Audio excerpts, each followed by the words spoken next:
were you when the OHSAA made the final cancellation announcement for your state tournament your senior year? I was at Josh Breeding's house, kind of just hanging out with him, and I saw the tweet. I don't know, somebody tweeted out there, and I was kind of expecting it. So it didn't come as a big shock, but it still sucks to hear it officially. But yeah, that's where I was. What was your dad saying to you in this whole situation? So you're a state champ last year, runner up as a sophomore, sixth as a freshman. So you got a state title. Let's just you at least got a state title, right? Let's just say that at least, right? Yeah. Nate doesn't have a state title yet. Basically all the Burnett's so far have won state titles, have had a chance to wrestle in high school, right? I mean, so you at least got that done. Does misery love company? Do you guys is it at least do you take a little comfort at least knowing that all the other guys that were your weight class are in the same situation? Yeah. Obviously, everybody wants to compete. That's the big thing is go out and scrap for a state title. But that being said, it's everybody's in the same position. It's hard to feel bad for yourself when there's a lot of other guys that haven't got what you got. So that's kind of where I am. It would have been cool to go out there again this year, and that we really wanted that. But right now it's just kind of is what it is. You guys were in a really good situation to win a team title this year in Division I in Ohio. You're a top 25 team in the country. Your dad's built that from the ground up. I don't know if in 97, 98, I don't know if your dad had a state qualifier. No, not for a while. Paul Felton, I think in 2002 was our first qualifier, or my dad's first state qualifier. So it took your dad 4 years to get a state qualifier. Then you become a top 25 team in the country. He's got both of his sons in a position. You guys were runner-up in the duels to St. Ed's in a barn burner of a duel. One of the best duels, probably the best duel I've ever called. And seen, at the high school level, you're beating them 20-0. They come back and it comes down to heavyweight and they pin you. Yeah. You're right there in a tournament's very different. How many qualifiers did you guys get out? And you were in their district, right? Yeah, I think we had 9 with an alternate, so 9 guys officially going down. What'd they have, 12? 12, yeah, but they had a couple guys, that we didn't know about. So, we didn't know how they would do at state. So we liked how we were positioned to go in. But yeah. It's just like talking to Scott Goodale, the coach at Rutgers. They think they got a pretty good guy with Dylan Shaver, right? Yeah. And you've been with that guy since little kids. Mm-hmm. He's not going to get a chance to win a state title. And it's kind of weird because you're a real mature old soul, I like to call you. You got a state title. That guy never got one. What do you say to a teammate like that? Yeah, that's the guy that I really feel for right now. Him, Ben Dorr is another senior on our team who's never got to the state tournament until this year, and he doesn't get to experience his first state tournament. So, those are the guys that I'm really hurting for. And something I just tell Dylan is there's bigger things down the road. It sucks right now, but you're going to Rutgers. You're going to get a good education, and you're going to be a better person probably because of this. So that's what I would tell him. And Door's going to play football at Lake Erie College. He's doing football wrestling, isn't he? Yeah, at Lake Erie, yeah. So he's got a pretty good deal too, you know what I mean? Yeah, same kind of thing, yep. What's it been like being a part of your dad's program and seeing how your dad does things? The Burnetts do things a lot of the right way. Maybe it's a crazy way, but it's usually the right way, right? What's that been like coming up through that? I'm super grateful, to be around, people that inspire me, and like my dad and Scotty, and it's just been cool. The past, however many years I've been wrestling, just to be around them because it's more spending time with your family too. So I've gotten to get better as a wrestler and be close with my family at the same time. So that's really cool. You guys are obviously super close to the Burnetts. When you look at the situation, your grandpa Ron passed away 2 years ago now. Yeah, November 2 years, so just over 2.5 years ago, basically. Yeah. He was a big part of the way you guys do things. And that that was obviously tough. I remember I went and visited him in hospice. And you've had some stuff happen in your family, some tough things like that. You just lost an uncle. How do you guys handle this? And how does your dad guide you through this? How's your mom guide you through this? Being such a close family. Yeah, so I actually watched that video that got posted on Facebook after Gray won a match at OHSAA or whatever, and my Opa Ron was there. You talked to him a little bit, and that was just cool to see. But no, we try and stay as positive as possible, and we try to look at the good side of things. When you're dealing with death, there isn't a lot of upside to that. But we just we talk, we vent to each other, and we just try to get through it as I don't want to say as easy, but as easy as possible. So I think that's what we do pretty well as a family, is communicating. Okay, so I like your shirt, by the way. Hail to Pitt. Yeah. This whole recruiting process, your dad runs one of the best clubs in the United States of America with Burnett Trained Wrestling. You were someone who was targeted by a lot of schools. Why Pitt? And how did your dad help you through it? How'd your uncle help you through it? Your mom, your grandparents? You got just such a great support network there, Mick. How did Pitt come into the mix? And why not Big Ten? Why not Clarion? The Clarion answer. Yeah. The Clarion thing to me is a lot of people don't know the connection. Maybe right? Yeah, it was definitely there. That was definitely an option. A couple Big Ten schools were in there. Pitt kind of was a late thing for me. Connor Utsi, he's not coaching at Pitt anymore, but he was on our Fargo staff, and we kind of built a relationship at Fargo training camp, and then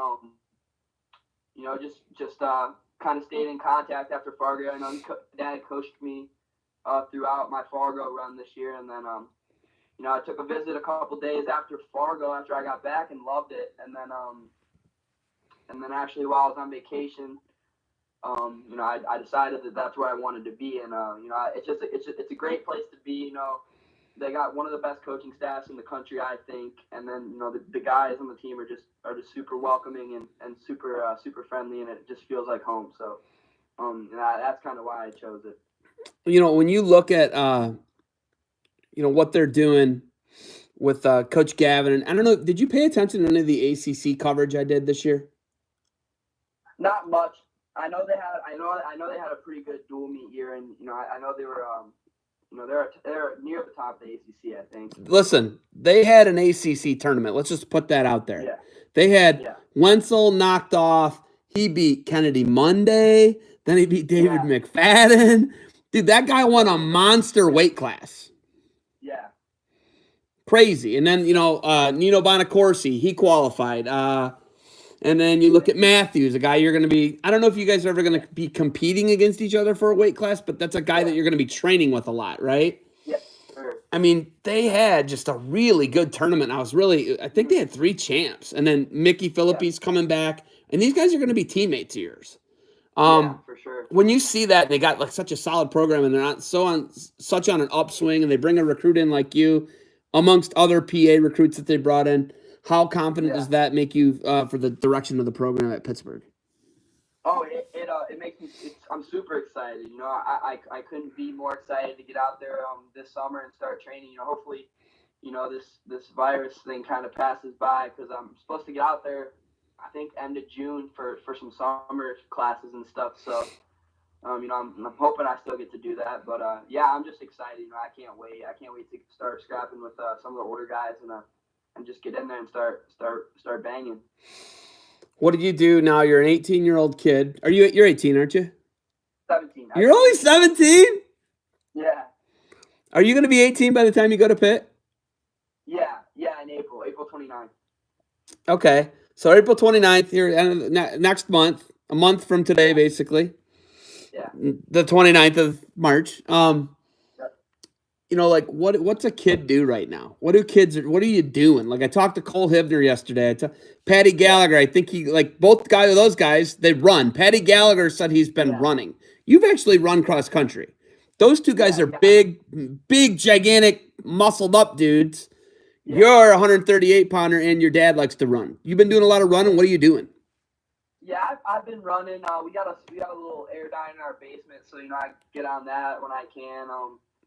you know, just trying to stay active. You know, if I can find a place to maybe try to get a lift in, you know, that's good. If not, you know, I'll get a run in, do some pull-ups, push-ups, something just to stay active and try to not just sit around all day. You know, that's what, you know, my dad and I and Nate have talked about. You know, just kind of having a schedule still, so we don't have we're not just sitting around all day trying to find something to do every day. What is the schedule? I talked to him the other day in the morning, I want to say, and he's like, yeah, they're still asleep. It was like 10 or 11 o'clock. You guys sleeping in late? Yeah. Yeah, that might have been the day he's like, yeah, we need to start establishing, you know, some kind of schedule around here. So yeah, you know, usually I can't speak for Nate, but I'm up 9:30 ish around there, and you know, I try to work out in the morning most times, but sometimes it waits till afternoon.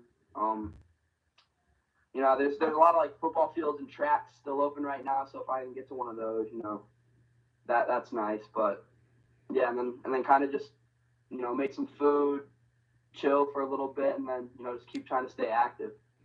We just got a dog, so I take the dog for a walk sometimes. Okay. If Pitt has online classes this summer, are you going to go to Fargo again? What are you doing in that situation?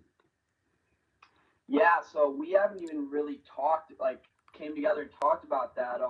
I think the original plan, if I was going to be at Pitt, would be just to train and know Fargo.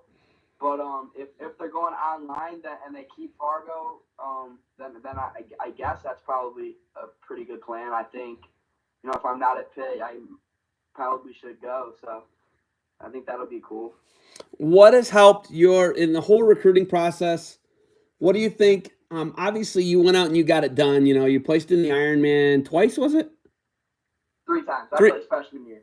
You placed freshman year? Yeah. What'd you take?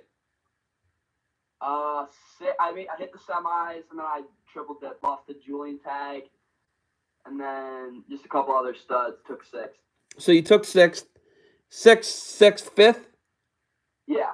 You didn't place as a sophomore. No. Okay. No. So we got Ironman, 3-time Ironman placer. Did you do Super 32? Yeah, I placed one time this past. So you placed Super 32. Fargo, 2-time finalist in freestyle, cadet, and junior. Right? Your dad coaches one of the most successful clubs in America.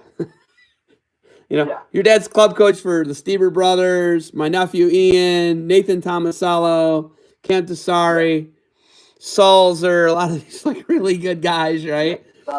Like absolute freak club. What do you think helped your recruiting the most, Mick? I think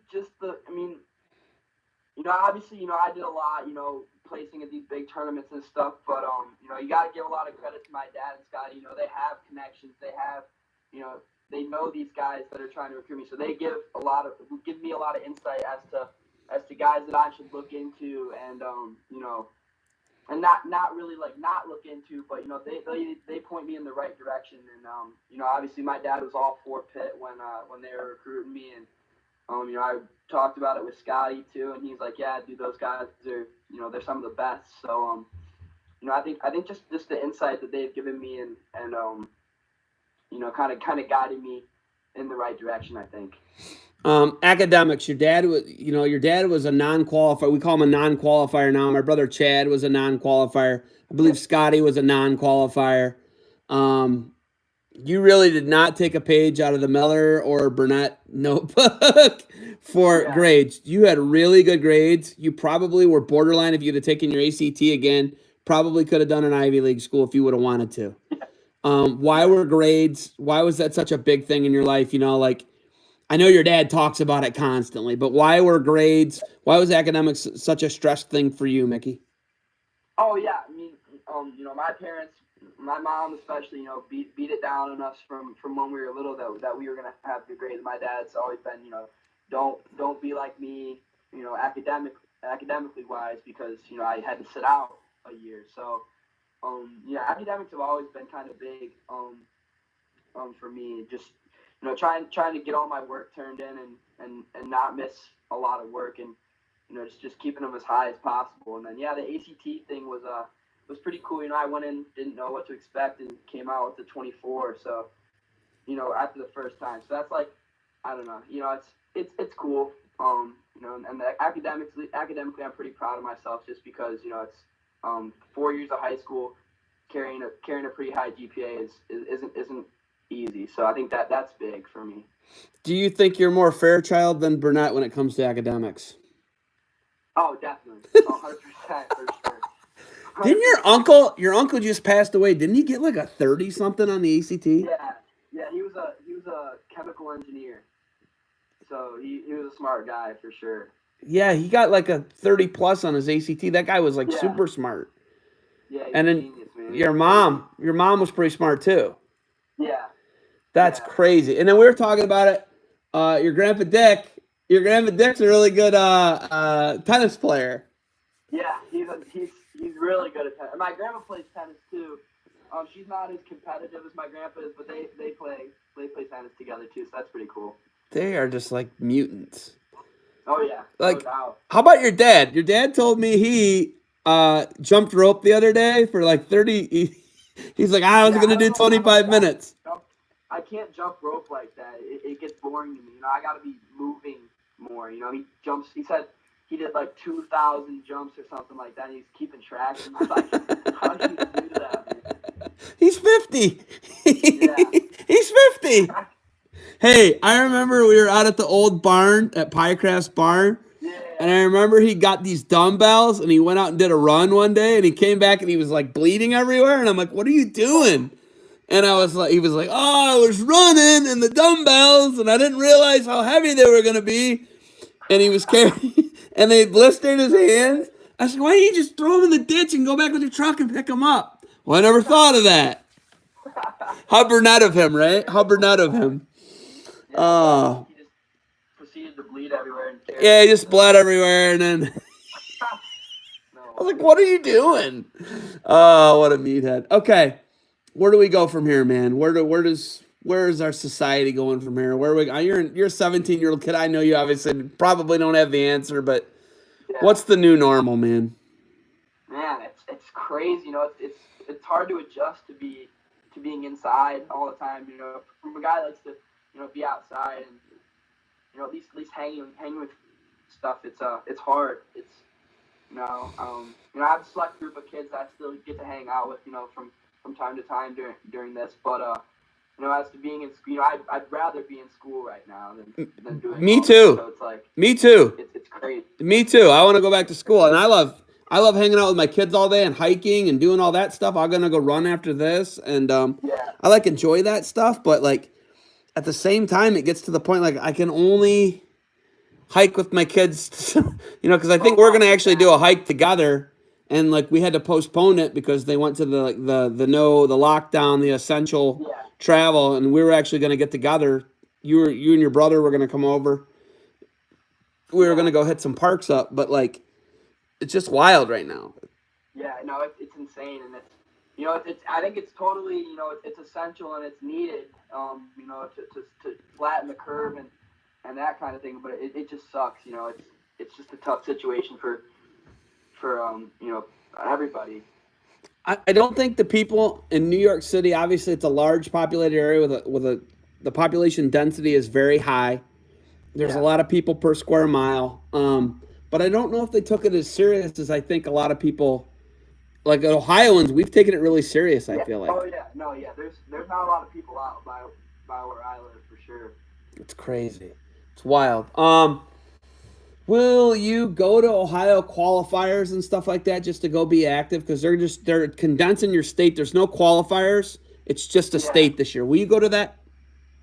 Yeah, I think our tournament already got either canceled or postponed for the end of April. So, you know, depending if they have any qualifiers left. You know, no, there's no qualifiers. The qualifiers are all canceled. Okay. It's just a state tournament. Yeah. I'll probably end up going there just because, you know, if I end up going to Fargo, you know, I'll have to get on a team somehow. So, you know, I don't like to use the whole petition thing. It's not like, I don't know. You're not into that. You like to go and present yourself. Yeah.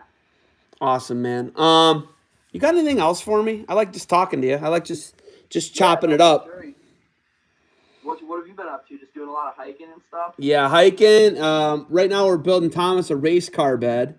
That was why I was an extra half hour late talking to you. I had to help my wife bring his old crib down. Tommy's growing up. They grow up fast. You know what? I remember when you were in a crib, I remember when you were in a crib. I remember when you were born, and you guys lived on Marcel's Avenue, Yep. right? South of where you live now, right? Yeah. Yeah. Southeast? One of my buddies actually lives in that house, or lived in that house for a little bit. Nate never lived there, did he? Did Nate live there? He might have been there for a year, maybe. I'm not sure, but Yeah. Hey, can you stand up and show me the pinball machine? Is it still down there? oh yeah, it doesn't work anymore, but yeah, it's down here. So the quick story with the pinball machine is, we took the legs off of it at your old house, and I stood there. That pinball machine, those two front steel legs, you see them? Yeah. It wouldn't get out your door. So I stood with that bottom corner resting on my thighs for half an hour. No way. Oh, I think I have heard that story. Yes, I stood in your old basement where you were born and raised. Not born, but raised. Yeah. Where they brought you home from the hospital, and I had that thing right there sat on my thighs for half an hour, no exaggeration. Not like, it was 10 minutes and he's saying a half an hour. That thing is crazy heavy. It's crazy heavy, and I stood there for half an hour. But you know, my dad always told me, Mickey, if you're going to be dumb, you got to be tough. Yeah, for sure. I know Burnett's know that. Even if they are a master hybrid like you. Yeah. Broadcasting. Tell me about broadcasting, why you love it. You helped me out twice this year. You did a really good job.